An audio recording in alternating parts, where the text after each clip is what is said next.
On today's episode of Buc in the News, Gerald McCoy is named the Buccaneers Man of the Year. We debate who we'd like to see on the defense starting in the secondary, and why Chandler Catanzaro getting signed by the Panthers is good for the Buccaneer playoff hopes. We talk about these things and more on today's episode of Buc in the News. Well, you made me weep, and you made me moan. Well, you caused me to leave, child, my happy home. But someday, baby, you ain't worry my life anymore.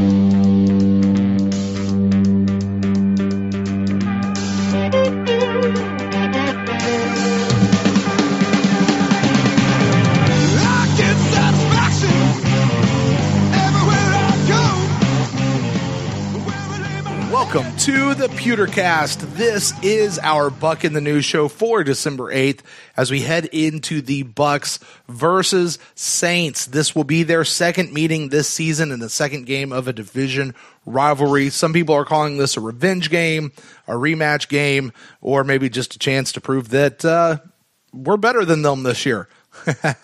I am Brent Allen. I am your host and joined as always my co-host Ren Daxt. Ren, laughing at me over there. What's up, buddy? That's so bad. It's late. I've had a long day. Yeah, oddly enough, I've had a long day. I Have you? Don't have long days. Well, for me, I mean, for you, it's probably walk in the park, but for me, it's pretty long. What's going on? What's up with me? What's up, Ren Daxt? How you doing over there, buddy? I'm good, man.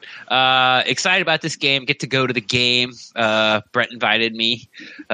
This will be my second game this year. I was supposed to go to 3, but I had some snafu and I couldn't go to one.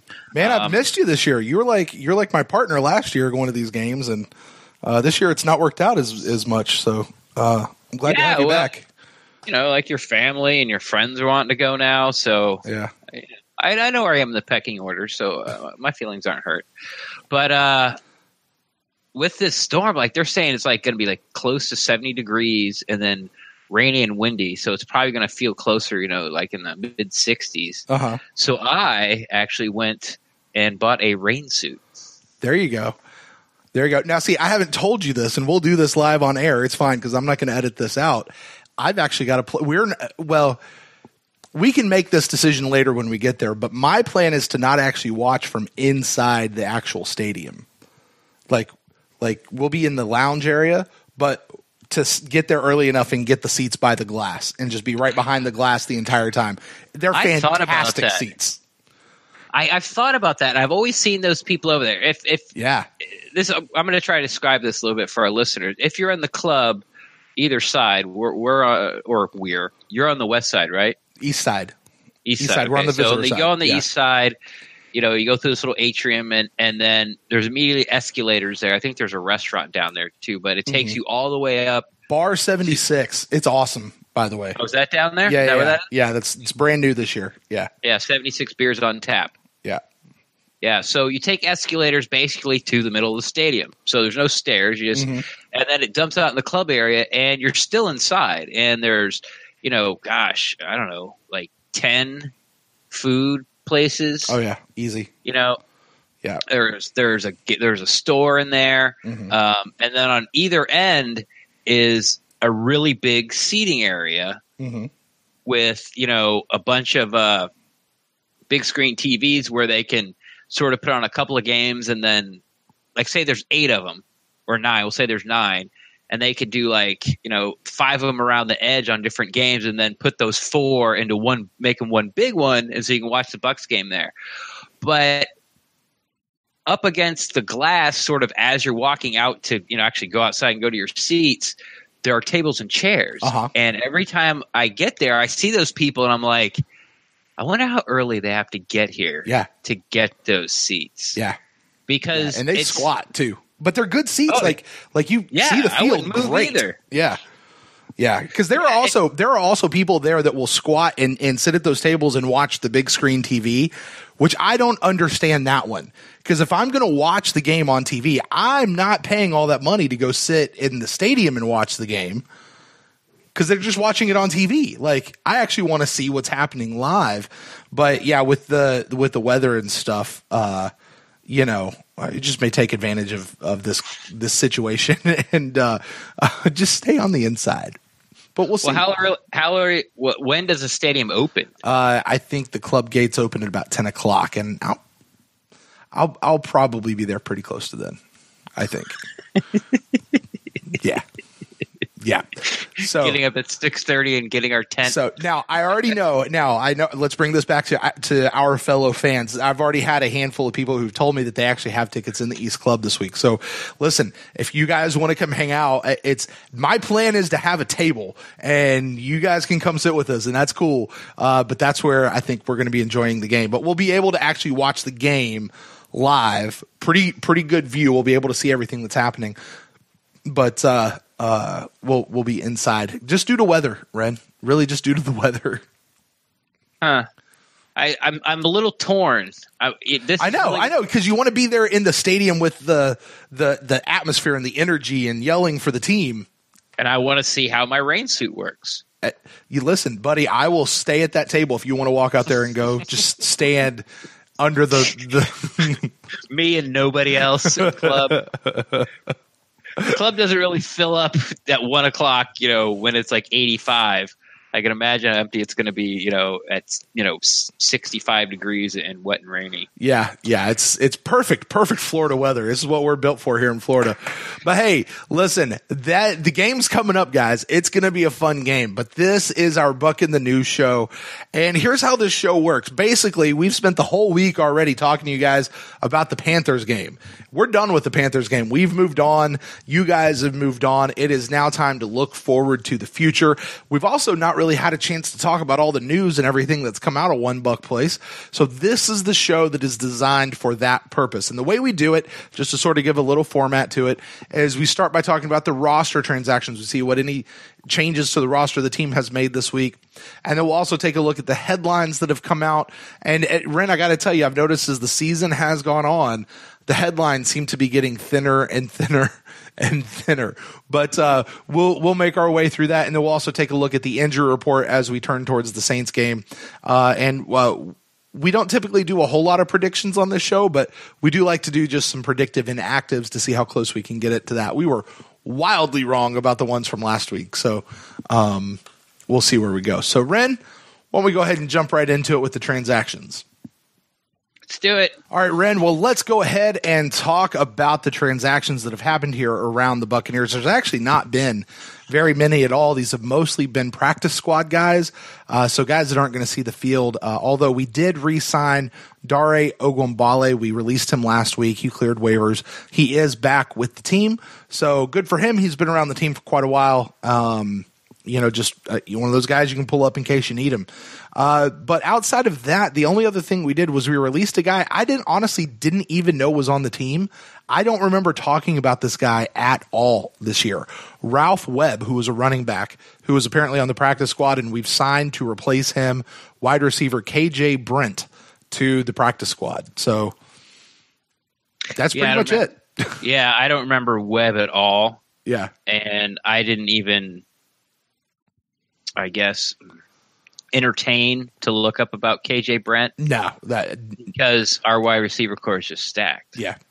It's like, okay, maybe I'll see you in training camp next year. I was going to say, I mean, at this point, I think some of the guys that you might see being brought onto the practice squad for the rest of the season are potential futures contracts. Like, we might start hearing that phrase come out from Greg Allman and Rick Stroud and those guys. But outside of that, that's pretty much it. So, but no major transactions. I am looking. I'm just kind of keeping my ear out for a couple of people that will. I think the team might put on IR for the rest of the year. So, but we'll get to that a little bit later in today's show.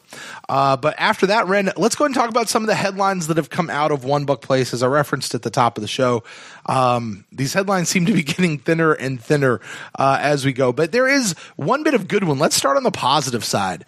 Gerald McCoy was reported, I heard on Rick Stroud's podcast today and saw it in a couple other places, that he has been nominated for the Buccaneers Man of the Year award. And this will send him up against 31 other guys, one representative from each team, to win the Walter Payton Man of the Year award for the entire league. What surprised me in hearing about this, though, Ren, is this is Gerald's first year being nominated as the Man of the Year. Yeah, it was a little surprising. You know, for a while there, it was Vincent Jackson was just sort of the guy. Right. You know, he was heavy into, you know, assisting military families. I'm not exactly sure in what capacity, but that was his thing. And you know, you do stuff for military, it always sort of, you know, throws it at the top of the list. You know, right. I support I support our troops. Yeah. Who doesn't? Right. But whatever. So I knew, you know, he was always up for the award. I believe like the winner of last year is actually Drew Brees. For the whole league. Yeah, for the whole league. But it's been Clint McDonald the last couple of years as well. Yeah, who was it last year? It was Clint McDonald. For the Buccaneers, it was Clint McDonald, yeah. God, has he been – I feel like he been gone for like 3 years now. Yeah. It was only last year. But you get to wear this certain patch, sort of a silhouette of Walter Payton for the rest of the year on his jersey, and then whoever wins gets to wear it, right. You know, right. all of next year. And it's a pretty big award. Gerald had mentioned when he was talking about it that he's like, you know, the ultimate goal for every player to come in is to win a Lombardi trophy. But everybody has individual goals. He said this was actually one of his. He wanted to I guess win this award or at least be nominated or something. And you know, that fits very much with his personality. You know, he does a lot of good stuff for the community. Apparently he does it without a foundation. Right. Yeah. I thought that's probably why we don't hear a lot about it. Right. About the stuff that he does, I should say. But yeah, I found that interesting too. Yes, yeah. So, you know, so kudos to Gerald. You know, always something positive, and you know, certainly some of the positive stuff. Hearing some of the stories about this McCoy family Christmas things that they have that come out and things like that. Not just a good heartwarming story, and yay, patting Gerald on the back, because that's certainly not why he does it. If I know him, like I think I do, not personally, just in general. But you know, some of those stories are heartbreaking and heartwarming all at the same time. So, congratulations, Gerald. All right. Outside of that, there's a couple of little football ones, kind of around our division, and this just matters for the Buccaneers on a couple of different levels. Our former kicker, Chandler Catanzaro, has been signed to the Carolina Panthers. Yeah. I guess, you know, we've already played the Panthers twice, so right. Depending if you're, you know, I guess a half full or half empty type of Bucs fan, the half full would be, well, darn it, we don't get to play him and he misses a field goal so we win. And then, of course, the half empty would be, well, thank God we don't get to play him because he'd kick a game winner on us just because. That's our luck with our Buc kickers. The only thing I could really think of to talk about this is good because, you know, he has been shaky throughout his career. He sort of has like his years go up and down. It's not like his season. Like, he'll have a bad year, get fired. Have a good year, get hired. Next year, bad, get fired. So, you know, hopefully he kicks them out of the playoffs. The Panthers are a game in front of us in the playoff, you know, for the run for the playoffs. So hopefully his percentage kickoff, his field goal and extra point percentage continues. And do you know, Ren? So if the Buccaneers win this weekend and the Carolina Panthers lose this weekend, that ties us on a record. That puts us at 6-7 each. Does one of the two teams, like, who wins in a tiebreaker right now between the Panthers and the Buccaneers? Do you know? I haven't even looked at those things yet. And to be honest, so many people do. And all you got to do is wait. Like, let's say the Panthers lose next week or Sunday, whenever they're playing, probably Sunday, and we win Sunday. by Sunday night, we'll know. It'll be out. We'll know by the instant cast for sure. Yeah. Like somebody will put it out there. Right. Like you said, since we split, I don't really know what the next. What is it? You would think it'd be maybe points for or points against, or is it common opponents, or is it division record, or is it conference record? It's I don't know what those are all things that go into it, but I don't know which one's next after. I think head-to-head. Currently we are higher in the division record than they are, but I think we've played more division games than they have. But is that next, or is that that could be the third or fourth tiebreaker? Yeah, I think division, it's your winning record, then it's your division record. If memory serves, I think the division record is the second one, and that's why that's partly why that matters so much. So, so you have that. Now I can think of one more reason why this is somewhat of a good thing, Ren. Chandler Catanzaro, I think his deal was like a 3-year, $3 million something or whatever, and I think it was fully guaranteed. With him now signing with another team, I believe, if I understand it all right, that is completely off of our books. So, for the check signers and stuff out there, cool. They don't have to sign another check for him. He's done. But that's the only other thing that I can think of. But I like what you say. He can kick Carolina right out of the playoffs. And go for it, man. It's hope has been rekindled in Tampa Bay land enough that we're kind of all starting to go, hey, we're not actually out of this one just yet, are we? And we could actually, get up and grab something to drink after the touchdown. Yeah. And when you come back, you expect to see 7 instead of 6. When it's Catanzaro, you're like, nah, I'm just going to watch this just to make sure. Right. But I got to tell you, though, Ren, and I think I speak for many a Buck fans, maybe not all, but many a Buck fans, I'm still sitting there to watch that kick just because I want to watch it. I just want to see a good kick sail through the uprights right down the middle. Just because. just to bask in the glory of a good kick. Wow, he made it. And it was down the middle. Whoa. Yeah. It's still impressive, Ren. It's still, I can think of a handful of things in life that no matter how many times I see it are still just as impressive. And this is one of them for me right now. All right. The pyramids at Giza. Yes. The Northern Lights and an extra point down the middle. Yes, let's go with that list right there. Let's in that order, though. Not in that particular order. All right. Outside of that, there's just a couple of things that really affect this game, and without getting too much into the childish, middle school antics, Sean Payton reported earlier this week that the Saints are practicing with wet balls, because it's going to be a wet one. We talked about that actually at the top of the show. Weather certainly seems to be on point to affect this game. From what I understand, apparently the later in the day, the less chance that they have of the weather affecting the game. I've kind of just been floating the idea: is it possible that the NFL will actually flex this game to a 4:30 game? I feel like this game might be a little bit more interesting on the national level as well. But even with the rain, you think there's any chance they'll try to flex it? No, they would have flexed it by now. Oh, okay. Fair enough. Yeah. They would announce it by now if they were going to flex it. So, no. Yeah. So we it's possible we could be looking at a game delay at the very, That's something I almost brought up, in the opening when we were talking about, rain suits and stuff and where, we're going to sit. I can definitely see there being a delay because of lightning. I mean, that's sort of how nasty the storm is. Mm-hmm. That's what they're saying. Now, I will say this, as we record this particular episode, earlier in the week, it was listed at 100% chance of rain for Sunday. It's now down to 80.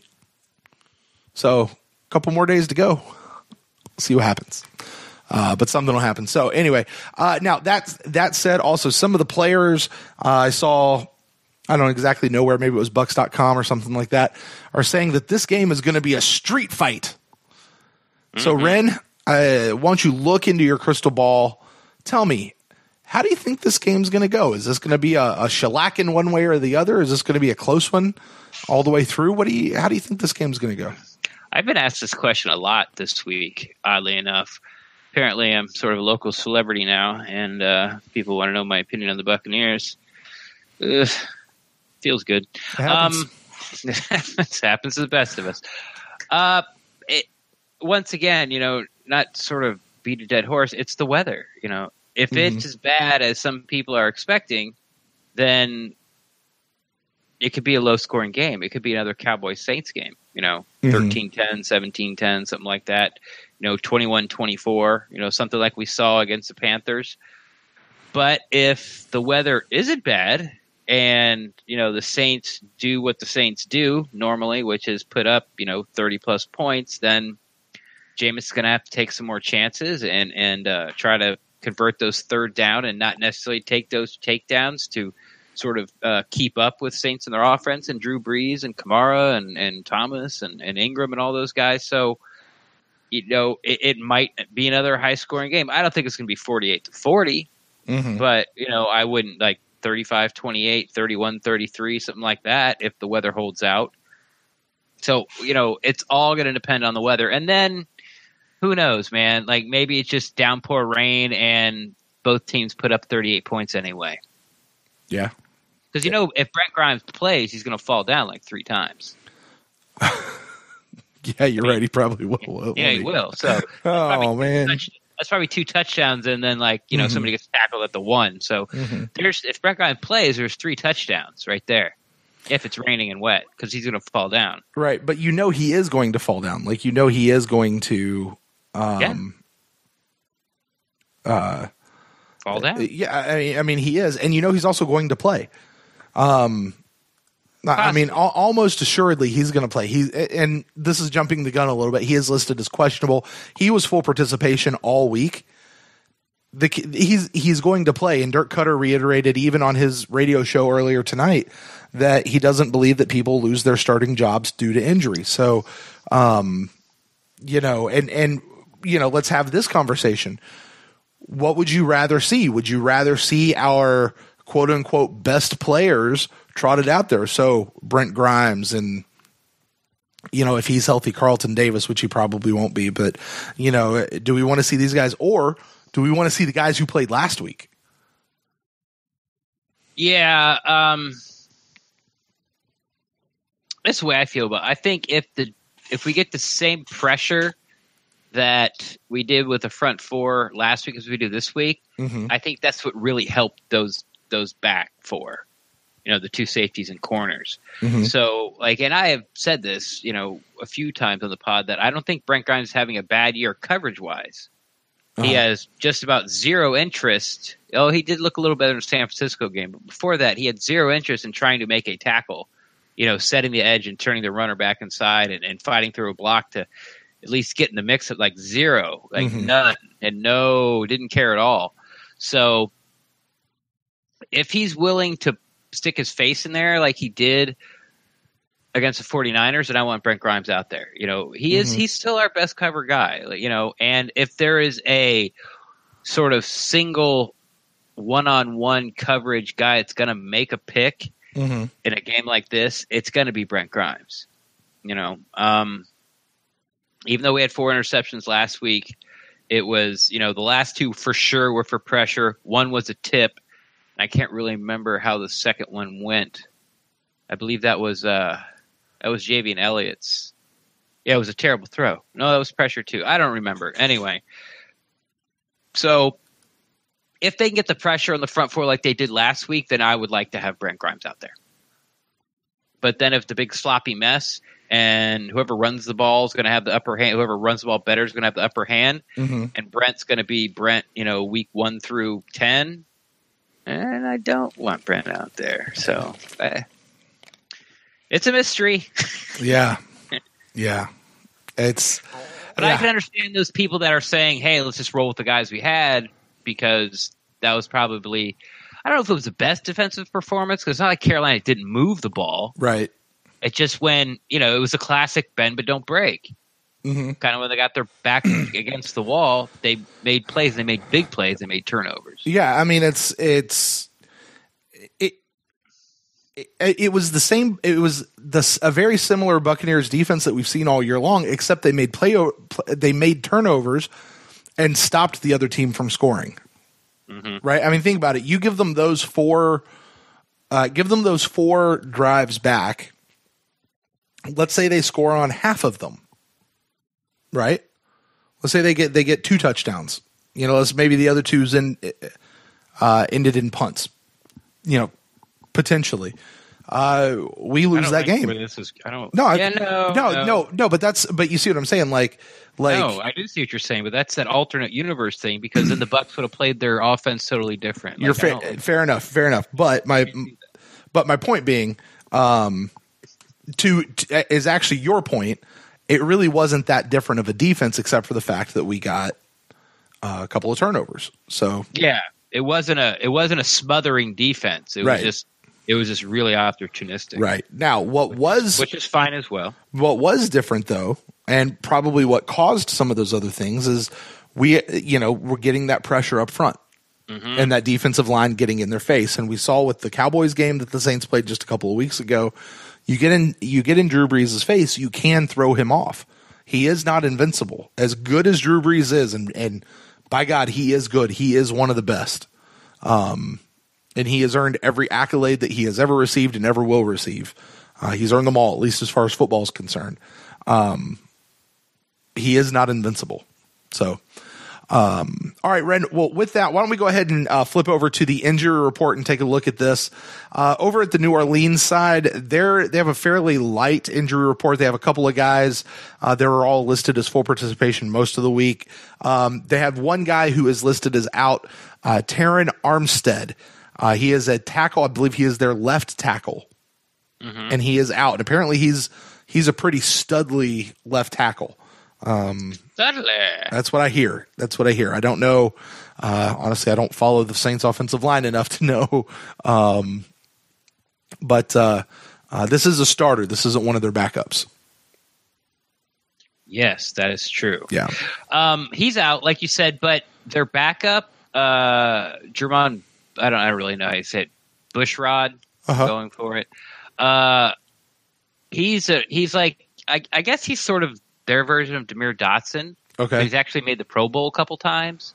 Oh. He was a 4th round pick way back in the day, not way back, but pretty far back in the day. Mm-hmm. And then he played with the Saints and ended up going to the Cowboys and Giants or something like that. Some other couple teams. Now he's back to the Saints, but he's playing backup. But he's got tons of experience and he's made 2 Pro Bowls. So this isn't as it's not like they're slapping Alex Kappa in there or Leonard Wester. This guy's got a lot of starts under his belt, and even though his skills are on the decline,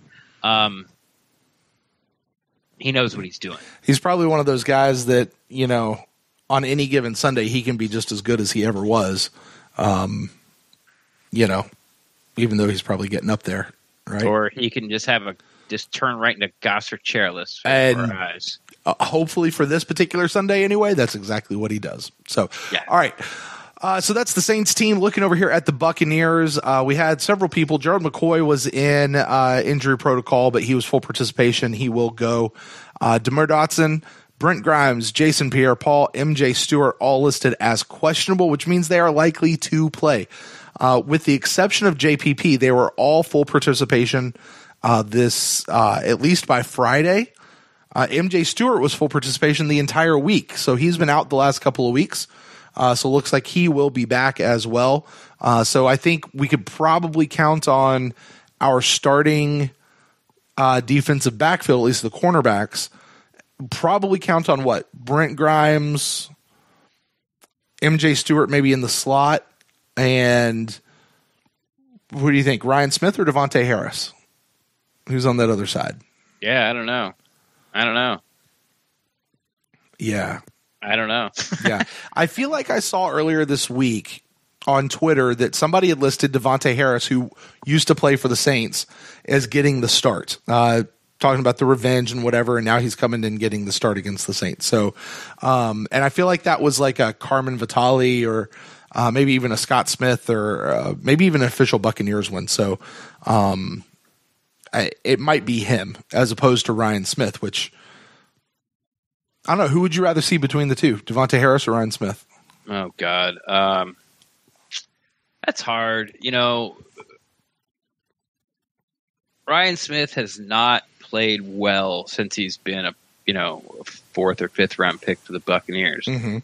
But since he's been playing for Mark Duffner, he played. It's almost like night and day. He's had a couple of new. He's had a couple of really good. He's had 2 solid games. He had a pick against San Francisco, and then he played well. He flashed a couple times against Carolina. But Devontae Harris had like 3 pass breakups last week too, and those are, I think, even more impressive than the interceptions, especially 3 of them, because 2 of them were lame ducks and 1 was a tip ball. Right. It wasn't really like, oh, I made a great break on the ball and I picked it off. It was just that, like I said, they're opportunistic. Gosh, yeah, that's a tough one. You know what? I'm just gonna. It's. There's really not a good reason. Well, it's not a good reason, but I have a reason. I'm gonna go with Devontae Harris just because he hasn't been with the team long enough for me to see stuff that he's done that I get mad at.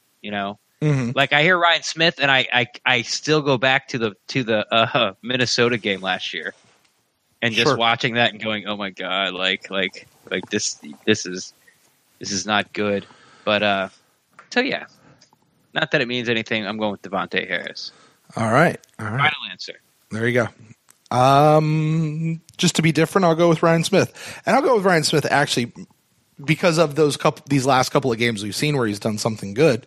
Would like to see if he could actually continue that. Yeah. So, but anyway, so that could be in our backfield. Now, as far as safeties go, though, safeties are going to be a different issue. Now, we do have Andrew Adams. This new kid that we like, we actually know his name now. Can maybe even United States. There you go. Not at all. But we could also President of the United States. We could also probably match up a face with him now, which is nice. But Justin Evans is out as well as Isaiah Johnson. So we're gonna have Andrew Adams and Jordan Whitehead. Which president was he, Ran? Jordan Whitehead? Yeah. 18th. There you go. All right. So Jordan Whitehead. Now, wait. Sorry, 17th. Do you know off the top of your head who's the third, possibly fourth safety? Why am I forgetting this? Is it Josh Shaw? I don't remember. They're only dressing 3 safeties, but then they talked about how MJ Stewart can play back there. And they've cross-trained everybody. Cutter said whoever's healthy, that's on whoever's healthy on the 53-man roster, and you got a 2. You start with a 2. Yeah, you're active. He's like we might have 9 DBs active. It's sort of rotating and trying to find some guys that work together and stuff. But yeah, the Bucs are only dressing 3 safeties, but he did mention MJ Stewart by name as somebody who can go back there and help. But then after that, he also said, well, everyone's been cross-trained. Right. And we also know that Andrew Adams has been a guy that they have actually brought up as well, not just kept him back as safety. They've brought him up kind of, I think they call him like another linebacker almost. Or yeah, when they go dime with just one linebacker, which of course is Levante David. And he sort of plays that hybrid, he's a good enough tackler to play closer to the line of scrimmage, but he's got the coverage skills to run with, receivers and slot guys and running backs and things like that. So, right. So we have that. And then DeMar Dotson. DeMar Dotson is listed as questionable, although he was full participation today. He was limited earlier this week. That is a hamstring injury. So he's a little bit of an older guy. This means likely to play, so we'll probably see him over Leonard Wester. We'll get to in a little bit if we think Leonard Wester is going to be active. Doubtful for the game, though, means likely not to play, is Carlton Davis, who was limited later on this week but did not practice earlier this week. Had that knee injury that he sustained, I believe, in the Panthers game. Did they say he was week before? It was the 49ers game. Was it the 49ers game? He didn't play last week. He didn't? Okay. Did I hear some guys say that they saw him walking around in a boot today? He's been in a boot, but I don't know if it was today or it was Tuesday. Yeah, which is weird to me because his injury is listed as a knee. So, so whatever. So anyway, so that's Carlton Davis, and then out. We already mentioned Justin Evans is out, Isaiah Johnson is out, and Deshaun Jackson is out with their various injuries. Isaiah Johnson with a concussion, Justin Evans with that toe that he re-injured in this past week's game, and then Deshaun Jackson with a hangnail. So, no, I don't know what it is. Other people have called it a hangnail. I think it's funny. It's a thumb, some sort of a thumb issue. Apparently, actually, to his credit, Deshaun Jackson, the last game that he played, went out there. His thumb was injured. Yeah. And remember, I told you about that in the San Francisco game. That might have been you telling me that. Yeah. No, I didn't say he was injured. I just said that it was like the Bucs get the ball back off a punt, or maybe it was a turnover. Maybe it was one of the two picks. And the first play, Jameis throws it to Deshaun Jackson, and then he misses one of the 5 he missed him. But it did hit his hands. It was right in his hands. And immediately Deshaun Jackson sort of taps his head and goes out. And I'm thinking in my head, I'm like, you just been sitting on the bench for like 5 minutes. You come out and run like a 1-8-yard dig. Like, why are you going out? Like, we really need you here. And then when I heard about the thumb, I'm going, I bet that's what happened. Yeah. I bet, hyperextended it or something. Yeah, we've all had that where somebody fires a pass at you, you go to catch it, and it nicks off your thumb, and it hurts like hell. Yeah. Or it jams your thumb or something. Yeah, one way or the other. All the way back, it's like, ow, and then all the power in your hand, like, you turn into like less than an ape. Without the thumb, man, you can't. Dude, the thumb is what separates us from the animals, man. I know. It's like a big dog walking around the house on its hind legs. I can't open a jar of peanut butter. I can't barely get the door open. Right. Can't button my sweater. All right. So here's the thing that I'm a little surprised about, because I honestly thought that Justin Evans, when he went out with his toe injury when it was re-injured last week, and even seeing that he did not participate all week long, neither did Deshaun Jackson. I honestly thought these two guys would be put on IR. Like, these are the two guys I said earlier in the show that I'm looking for as a roster move. These guys may be possibly getting put on IR. Well, we're not out of the playoffs yet. Fair enough. Yeah. Fair enough. So if they can come back, right? Yeah, if they come back like in a week or two, or everything falls into place, and the Bucs went out and they make the playoffs. Well, after it's a whole month to recover. Yeah, we sure love to have Justin Evans back for that, for sure. Yeah, I'd like to have them both back. Yeah, and Deshaun Jackson still takes the top off of it. So, yeah. So, all right. So you have those guys. So that is what our injury report looks like. Now, let me ask you this, Ren. Talking about Dotson, Leonard Wester, I thought, had a pretty good game this past week. Okay. Filling in for DeMar Dotson. I don't know that I'd say it was stellar, but I thought overall it was pretty good. DeMar Dotson, is he a guy that we want, would you rather see DeMar Dotson sit and let Leonard Wester keep playing, or do you want to see Dotson back if he can go? Well, that's the hubbub, isn't it? The rub. Mm-hmm. Like, how much of a percentage Dotson drops down till Wester becomes better? Like, is it 90% Dotson just as good as 100% Wester? Like, what's that percentage? I have a feeling. Spoiler alert! I have Dotson as an active. Yeah, and I said this like during the preseason. Sure. I said, when we were talking about trying to set the roster and stuff, I'm like, Lester's going to play this year because this will be the 4th year in a row that he did miss last week, so it'll be his 4th year in a row. Will Dotson miss a game? And when I said that, I'm like, he just doesn't miss a game. He misses like 3, right? And that's like a minimum. So I would not be shocked if we don't see Dotson the rest of the year. But maybe we'll see him next week. You see, like you said, he did improve during the week, but and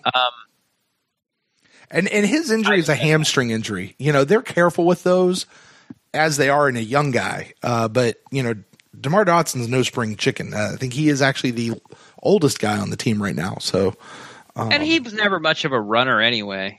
I mean, he doesn't have to run, but if the hamstring takes away from his power, then I mean, how could it not, right? Well, it depends on how bad it is. Yeah. But if it takes away from his power, then I'd rather have like Wester in there. Sure. Dotson's never been a guy that, you see the running back 3 or 4 yards downfield and someone comes flying in to, try to push the pile or or is hustling downfield to try to get to the next level. It's not Dot. Right. So, all right. Well, that is our injury report. So, Ren, you mentioned inactives. We need 7 of them as we look towards this Saints game. What do you got for us? Well, Dotson counts as 2 because he's so big. So Not in this case. I need 4. Well, Evans, Jackson, and Johnson we already got. Right. Mr. Inactive, 3 years running, Ryan Griffin is on there. Sticking with Nacho. Yep. I don't think the guy's been active since he's been on the team. I don't think Davis goes. Yep. And I already told you about Dotson, so there's my 7. I am 100% with you down the line. I do have the caveat, if Dotson goes, will they – it was the question mark, will they sit Wester? No, they won't. Yeah. Because if Dot gets – because they're going to play their – the safety net. What if Dot gets hurt? Who's going to back him up? Right. Well, I mean, you got Michael Liedtke, who is probably the most cross-trained out of everybody across the entire line. Yeah, that's true. I would say he's interior, but he's not. He did play tackle off preseason. He used to be interior. Mm-hmm. Yeah, I don't know. I just think since Wester's the main backup for Dot, and Liedtke could have played last week. Mm-hmm. They liked him so much. Okay, do you think we could see this? Could we see Dotson and Wester both dressing, and either the return of Alex Kappa to the inactives or maybe a Michael Liedtke? Activate Kappa and Wester and then leave Liedtke behind, or if Dot dresses, either Liedtke or Kappa is not dressing. Okay, fair enough. But you don't think it's Wester? You think Wester's dressing no matter what? Yes. Okay. All right. And I think that's smart. I think that's 100% smart because, play Dotson, but, I know Cutter sits there and he goes, if they tell me that he can go, then he can go. And I just plan around it. Come on. You've got to be smart about that. You've got to know who's there and who's not there. And, he can pass all that off. So, all right. All right, Ren. Well, that's it. That's everything as we look towards the show. You got any final thoughts as we look towards the Saints game that maybe we haven't covered yet? No, but I'll just sort of recap the way I think it's going to be. If it's not this, monsoon that happens, what I think the defense needs to do is it's the interior of the defensive line. We need McCoy and Vay to push the pocket into Drew Brees' lap. Mm-hmm. Drew Brees' 7-step drop is never 7 steps because he always takes 2 steps forward before he throws it most of the time. Right. So he really nullifies sort of that edge rush. But if you take away him stepping up into the pocket, he's going to dump the ball off short. And when he dumps the ball off short, that's when the linebackers are the next most important. They have to close that gap quickly and do not miss tackles. Mm-hmm. You need less than 20 yards. That's a little low, but I'll say it. From underneath passes around the middle, less than 20 yards yak, I think that would be a fantastic day for the Buccaneers linebackers. And if they do that, and of course, establish the run, don't turn the ball over, make the other team one-dimensional, all that other stuff. What are the keys of the game? Score more points. Yeah. Don't let them score. Yeah, exactly. But, looking forward on offense, I'm really looking forward to if they get in a situation where Jameis has to score points, somewhere like in the third quarter and we're down by a couple of scores, and he has to start taking chances, it's going to be really interesting to just sort of see his, inner yin and yang fighting about taking care of the football. And I think that's really the most thing I'm most excited about is watching Jameis struggle with, I need to make a play because we're losing, and I should just dump it off and, come back and get him next series. Yeah, the Jameis thing really is, I think, the most interesting thing right now as far as storyline goes.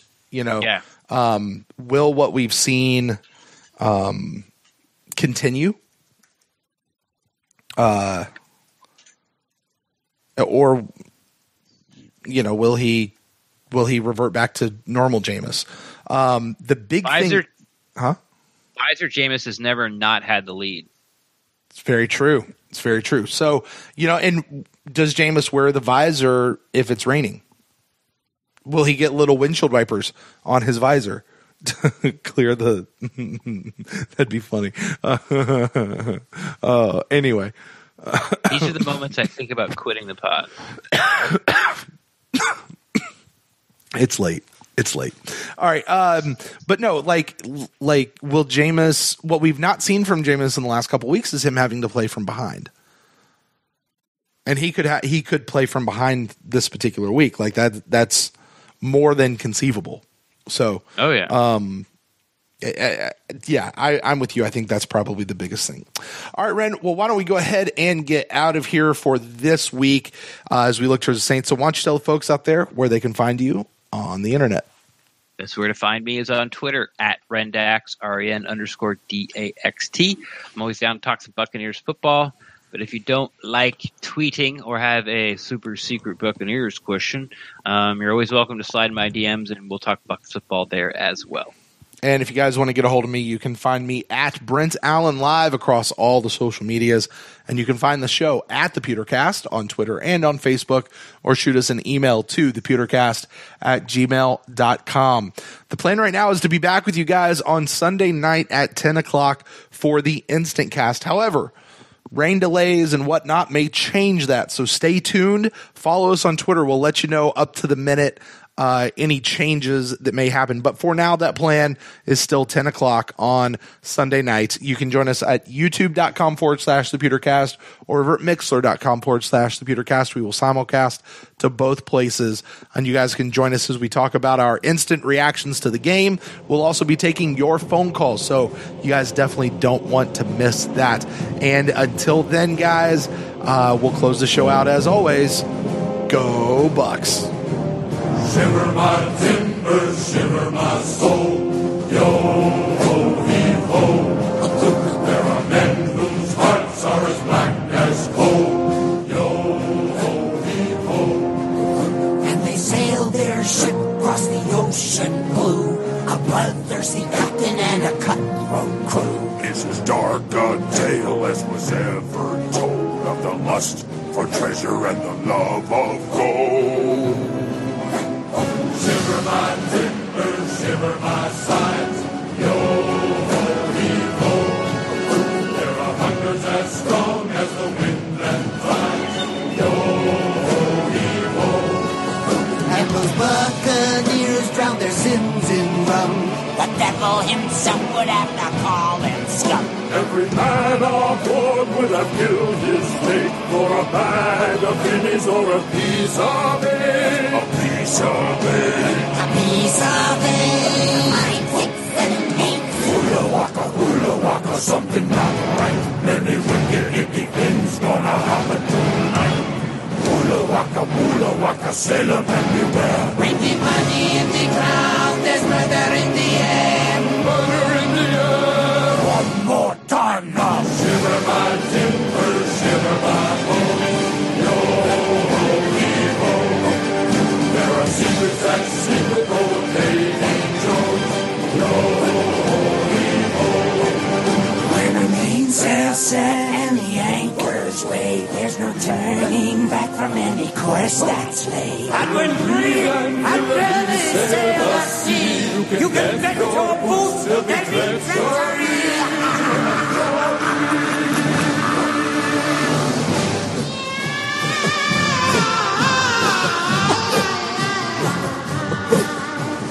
Shiver my timbers, shiver my sails.